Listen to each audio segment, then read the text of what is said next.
مدرجنة إثيوبيا شما أبي قدوس مصحفن قدوس قرآن لسفره مبوكل دك سبات فلاميتي مخبريت معرنة دك أنستيو مبوكل سلطانة مدرجنتا بمعراباويان تعرفي مرأيا سنيتن فقرن دمق حبر قلمات بهل هزبتاتا ولد قلبو مناقشة حبر بهراوي حدنة هزبتات مهزن أفريت تيجاقانو ونانيت حملوي مريت إثيوبيا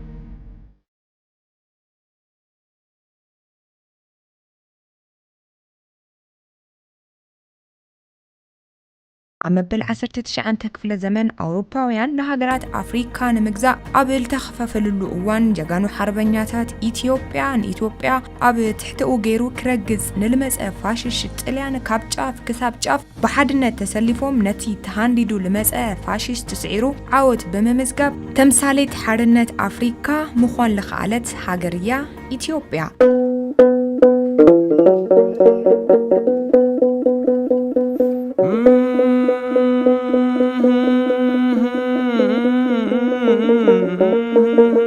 اتوم بجاغانو حربنياتات إثيوبيا حافرت لتغولببو فاشيشتاويان إثيوبيا ايدقسولان ابتوم الحلفو زمنات اب مدرخ عالم بجاغننتن كرعاتن تفلت إثيوبيا بحيلي اب تحتيهم كغبروا ليخالو ليتساخ علوم حلمهم دماس خادم لدننهم بعداويان حنا حفرتهم نمفداي اب لعلي إثيوبيا بالشربو شرحي نعستات 17 عامتات إثيوبيا اب حد كينات اتياني رايا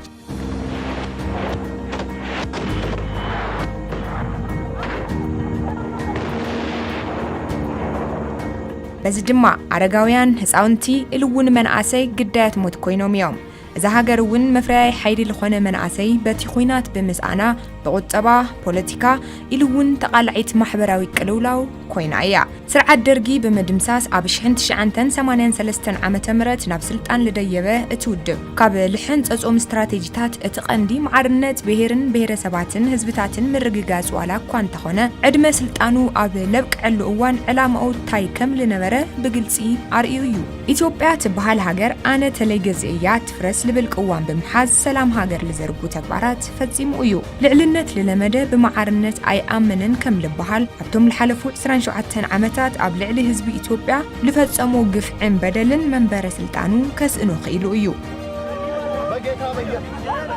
اب السلطان اب لنبرلوم عامتات بافو إثيوبيا يبلنبر اتحققنا انا لا مرحو لزرفان لبزبزان انتلي خوينا تفرس لبلات جونتا نخلت 10 عامتات لؤلاونت هاجر بجغننت لحلون لتوهابو تلخو بعاوت بمفصام سلام هاجر كاب محلاو بتوسخي سلام قرن افريكا اب لرغاغصو جاغانو سراويت إثيوبيا تقمتي 24 2013 عامه مرت كحدت بمفصام هاجر نلي تدلي كوينات كتاتو غيرو يو مكلخل هاجر انتو انتلو مكلخل هاجر انتو انتلو كبري حاصور ماجر ناي مني زقفف زول ناي تግራይ اما 8 كيلومترات زحلو زول مكلخل هاجر موغا مالت ካብ ደገ ይخصبይ እምበር ካብ ድሕሪት ዶ ትጽበይ እዚ ንህዝቢ ትግራይ እንታይ ማለት እዩ ኤርትራ ክወረካ ይናበሉ ኤርትራ ዝሕሉ ዝነበረ እንዲም ሱዳን አትያቶ ዝንያ መከላከል ሀገር ዝነበሩ ቦታ ስለተከፈተ ቆይ ስለዚህ ክብር ህዝብ ትግራይ ነቀደም ስለዚህ ማ ክብር ህዝብ ኢትዮጵያ አህሊፎም ዛውሽ ነጋዶ ይሸጣጥ ከምዞም ዝሐመቀ አብልዕ ህዝብ የለ ደርጊ ሓድነት بخمي منقد خمس لو يتجاجم أب حدنت حتى زود وانقستين عبت أوان بالتجبرة وفرح الجم أخبار جاكانو سراويت إثيوبيا أبوشتي خلت تسمون نتيج أرى سلام هاجر لخوانة أبالي جبر عدي حوحات دمسيسو مريت تجراي كابتوم رعداويان ناس أكود سخيلو يوم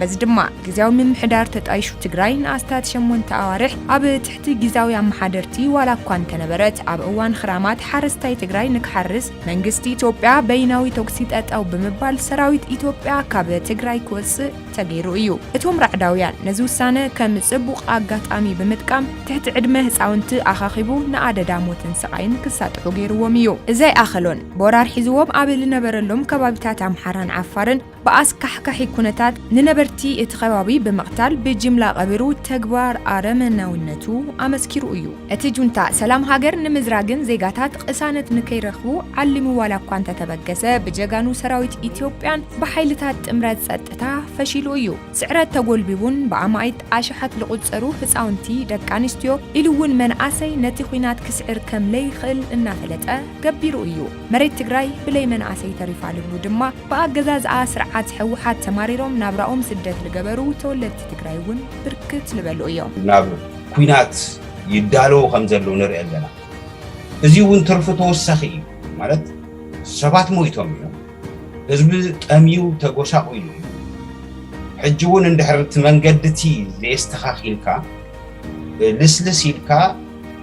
መሃብን ምምላስን መቅብባል መንገድ እንድሕር ዘይተኸቲልካ ብጉልበት እንድሕር ኮይኑ حجون تا كوينات تكاين أب تجري. سندي نبي سابع كفرن كله حجي تاب كابلسي حريفهم كملوس كله سندي سب خمس موته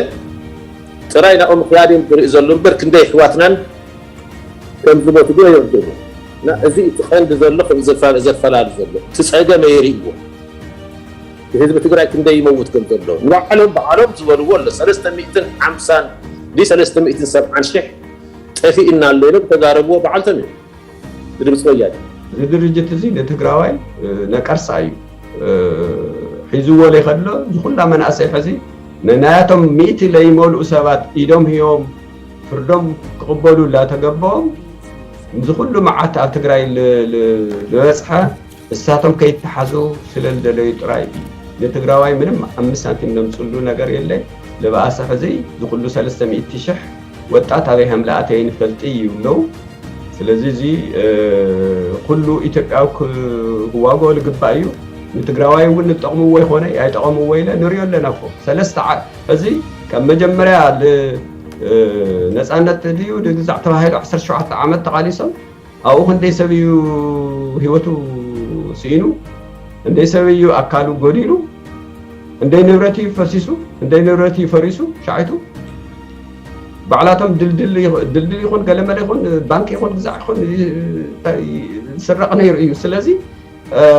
أفتح 17 عامة لس تجري سلام يجني ካብ መፈለምታኦም ፍቕሪ ሃገርን ዕላማ ሃገር ለይብሎም እቶም ኣባላት ሕውሓት ምስ ደርጊ ቃለሱ ኣብ ልነበረሉ እዋን ብጋህዲ ስምዒት ፍቕሪ ሃገር ልነበሮምን ኣለዎም ኢሉ ንለኣመነሎም ብጾቶም ከይተረፉ ብምርሻን ታሪክ ጀግንነት ህዝቢ ትግራይ ኣደብዚዘምዎ እዮም ኣብ ልዕሊ ሓድነት ናይ ህዝቢ ኢትዮጵያ ዝኣምኑ ሰባት መጥቃዕቲ እናፈጸሙ እዮም መፅኦም ንዓና ብውሽጢ እንተዘይኮይኑ ብግልፂ ከጥቅዑና ይከኣሉ ምክንያቱም ተቐባልነት ነይሩና ኣብቲ ተጋዳላይ ብፍላይ ኣብቲ ሰራዊት ተቐባልነት ስለ ዝነበረና ከጥቅዑና ይከኣሉ ግን ናትና ተሓሳስባ ዝሓዙ ካልኦት ብፆትና ግን ብዙሓት ተጥቂዖም እዮም ተፈላለዩ ምክንያት እናሃቡ ዝቐተልዎም ኣለዉ ኣሲሮም ዝባረርዎም ኣለዉ ንኣብነት ከምኒ ተኽሉ ሃዋዝ ከምኒ ኣፅብሓ ዳኘው ካልኦት እውን ብዙሓት ምጥቃስ ይከኣል እዩ ህይወቶም ኣጥፊኦም እዮም ህዝቢ ትግራይ ዝመርሕ ዝነበረ ውድብ ከም ዘሎ እዮም ቀቲሎም ውድብ እዮም ቀቲሎም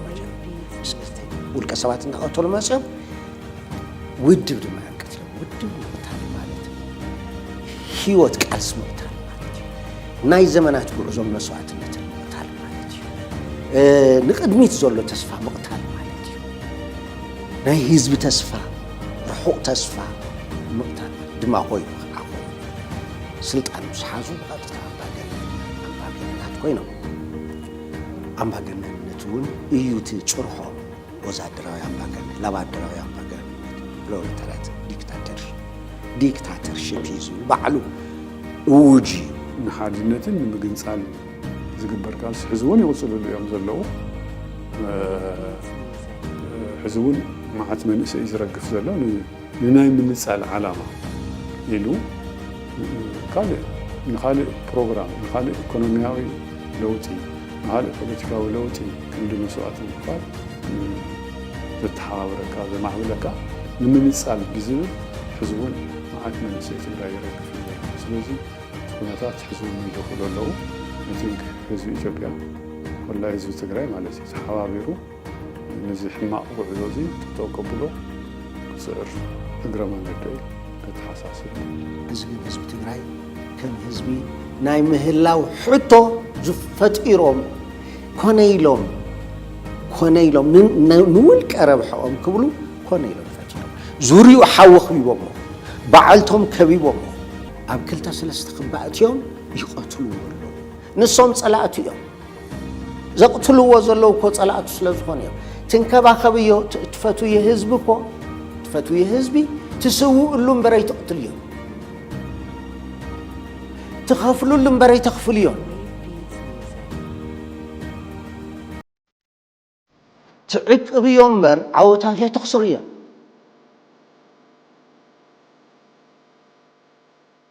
ስለዚ ንሶም ጸላእቱ እዮም ኣብ ልዕሊ ድኽነትን ፀንሐተን ከባለለ ሽግር ኣለዎ ስለዚ እንታይ ዝቕፅል ዘሎ ኣብ ቀረባ ዝርአ ዘሎ ምጥፋእ እዩ ምጥፋእሲ ኣብ ቀረባ እዩ ዝኒሄ ንኽእል ኢና ንሶም ሓንቲ መስኮት እንተረኸቡ ወይ ብኤርትራ ወይ ብወልቃይት ንምሙላቕ ስርዓት ደርጊ ንምድምሳስ ኣብ ዝተገበረ ቃልሲ ልዕሊ 60,000 መናእሰይ ትግራይ ከም ልሞተን 100,000 ድማ ጉድኣት ኣካል ከም ዝኾኑ ባዕልቶም እቶም ራዕዳውያን ይዛረቡ እዮም ካብ መፈለምታኡ ደም መናእሰይ ትግራይ ብምፍሳስን ኣዕፅምቲ ብምኽስኻስ ንውልቀ ረብሐኦም ንህዝቢ ትግራይ በጃት ስርዓቶም ገይሮምዎም እዮም እቲ ግብረ ራዕዲ ብእከይ ተግባራቱ ልሳኑ ስልጣን ተቆንጢጡ ዳግማይ ንምርካብ ኣብ ልሓፀረ እዋን 4 ኪሎ ተቆጻጺርና ተመሊስና ኣብ ኢትዮጵያ ገበርትን ሓደግትን ክንኾን ኢና ብልብል ፕሮፓጋንዳ ህይወት መናእሰይ ትግራይ ከም ቆጽሊ ረጊፉ እዩ ስታሊን ገብረ ስላሴ ዝፈጠሮ ፊልም ተሳኺዑ ባይዘው ሓቅን ምንቃር ስታሊን ገብረ ስላሴ ባይዘው ህዝቢ ትግራይ ጨፍጭፍዎ እዩ ዶዓሉ ዓሻራ ምጣሎ በርግጥ ብሕማቕ ዓሻራ ስታሊን ገብረ ስላሴ ጽሑፎ ነርዛይ ካብ ጽሑፎ ጥራሕ ተኾነስ ቪድዮ ልሪኦ ዘሪኦ ዝነበረ ፊልሚ በርግጠኝነት ኣብ ትግራይ ተፈጽሙ ኢለ ኣመነ 10% ተፈጽሙ ይኮን ይኽእል ሸገር የብለን ወረደ ውትድርና ጦርነት ይወረድ 9% ግን ኤዲቲንግ ህዝቢ ትግራይ ግን ኣብኺዎ ንኽሕረን ላብዱ ይኾን ነገር ንኽሓስብ ገይርዎ ኣሎ ቦኣቶም ከዓ ላይ ካብቶም ተጎዳእ ሓደ ኣነ ቀላ ኾነን ክልተ ኣሕዋተን ሓደ ባይዘ ብታም ሓደ ሸውዓይ ክፍሳይ ልበፅሕ ይመስለኒ ኣነ ሞቶ ወታደር እንዳእተለ ይፈልጥ ተቆልዓ መልሻው እናሃለሁ ኽያረድ ሰሚዐ ነይረ ኣብዚ መፅአ ግን ተም ክልተ ኣሕዋተይ ሰይና እያ ሕዚ እውን እንተኾነ ንዳግማይ ወራር ልዳለለሎ እቲ ጉጅለ ሕልፈት ህይወት ኣማኢት ታሽሓት መናእሰይ ትግራይ ኣያናስሑን ጉጅለ ግብረ ራዕዲ ሕወሓት ኣዋጅ ኩናት እናኣወጀን ብጉድ ንዳግማይ ጥፍኣት ይዳለው ከም ዘሎ እዚ ተግባር መርኣያ እዩ በዚ ድማ ኣብ ትግራይ ንዝርከቡ ወገናት ኣገዲዱ ናብ ኩናት ንክጽምበሩ ኣገዳዲ ውሳነ ካብለም ሓላልፍ ጸኒሑ እዩ ኣብ ትግራይ ብልተም ሓላለፈ ኣገዳዲ ውሳነን ብግፍዕን በደልን ግብረ ራዕዲ ሕወሓት ተማሪሮም ካብ ትግራይ ልወፁ ተወለድቲ ትግራይ ድማ ብርክት ልበሉ እዮም ጥሜት እንሆ ሁከትለ ደቅኻትም ሃውና ንወስድ ጥራይ ሃውና ኣጣሊላ ኣለኩም ኣጣሊ ሃውና ዝተባልና ليلنا قديدنا لله مزينا سوسيهم هاونا سو هاونا لبلع هاونا يوم كافت دخاسة هاونا لبلع يوم بخل يولم أما قال بزغز ساعات أو المزعر ساعات لولو تشجر زيد خاك قلت يا خلي بتعمي خبيدين يعني أو نرود الناس أو التفلالي أفتلو سرعات لولو تشكونا وطعتنا أراها لا إسريت مدوان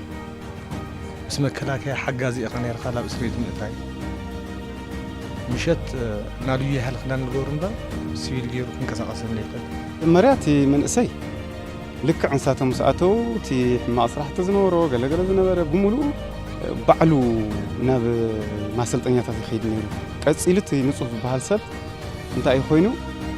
ንዓኺድ ዝብል ግዴታ ኣሎ ግድን እዩ ግዴታ እዩ በቃ 4 ሃለው ገዛ 5 ሃለው ገዛ 3 ሃለው ገዛ ኩልኻ እዩ ኩሉ እቲ ኣብቲ ገዛ ዘሎ ገዛ ዘፍረዮ መንእሰይ ይኹንቲ ወላዲ ዋላ እቲ ሰብኣይ ከያድ እዩ እስካብ 75 ዓመት ምናምን ዘሎ ሙሉ ዝኸይድ ኪድ ክበሃል ተሎ ግን ኣነ ናይ መኸድሊት ይብለኝ ዝብል ሰብ ኣሎ ማለት እዚ ማለት ብዝበዝሕቲ 85% ከባቢ ናይ ጦርነት ተካፋሊ ክኸውን ዘይደሊ ህዝቢ 85% ናይ ትግራይ ህዝቢ ናይ ጦርነት ተካፋላይ ኮይኑ ምስ ጉሮቱ ምስ ሕዋቱ ምስ ተዋለደሎም ምስ ተዛመደሎም ክልላት ብደም ክቀባእ ዘይደሊ ህዝቢ ነገር ግን ግዴታ እዩ በቃ እንተ ዘይገርካ እውን ኣብ እስር ቤት ክትነብር ብሓሳብ እሚንካ ወይ ከዓ ብኻልእ ነገር እሚንካ ሳይኮነን ግዴታ ተተባሂሉ ግዴታ ካብ ገዛ መንእሰይ ክወፅእ እኒዎ በስቤዛ ይኹን ብኻልእ ይኹን በቃ ዴሃውናስ ካልእ የለኒ ባይዞ ኣይወፅን ኢሉ መንእሰይ እንድሕር ተሓቢኡ ወላዲ ይእሰር ዘለበት ናይ ከተማ ሕጊ እውን ይቕፃዕ ኣብ ገንዘብ ድዩ ቤት ፍርዲ ድዩ ተፈሪድዎ ይእሰር ማለት እዩ ካብዚ ብተወሳኺ ግብረ ረዓዲ ሕወሓት ሕዚ እውን ብወራር ካብ ልሓዞም ከባቢታት መሊኡ ብለይ ምውፃኡን ኣብ ነበርቲ እቲ ከባቢ ብልፈፀሞ ኢሰብኣዊ ተግባራት ካብ መረበቶም ዝተመዛበሉ ልዕሊ 70,000 ወገናት ኣብ ዞባ ዋግምራ ከተማ ሰቆጣ ኣዕቂቦም ይርከቡ ሕዚ እንርከበሉ ለለና ከተማ ሰቆጣ እዩ ኣብ ከተማ ሰቆጣ ድማ ተረኽብናሉ ዋነኛ ምክንያት ካብ ወረዳ ጫግብድን ወረዳ ኣበርገሌ ተፈናቂሎም ኣብዚ ኣብ ከተማ ሰቆጣ ዝርከቡ ወገናትና ክንድህሰሲና መፂና እዞም ኣብዚ ንሪኦም ለለና ወገናትና ብሰንኪ ግብረ ረዓዲ ሕወሓት ካብ መረበቶም ተፈናቂሎም ንተፈላለዩ ፀገማት ተቃሊዖም እዮም ዘለው እዞም ወገናትና እንሪኦ ከም ዘለና መደቀሲኦም ዝበልዕዎ ምግቢ መሰረታዊ ድሌቶም ሁሉ ኣይተሟልአሎም እዞም ኣብዚ ንሪኦም ዘለና ወገናትና ድማ ኣብ ለይ መደበኛ ለኾነ መዕቀቢ ቦታ እዮም ዝርከቡ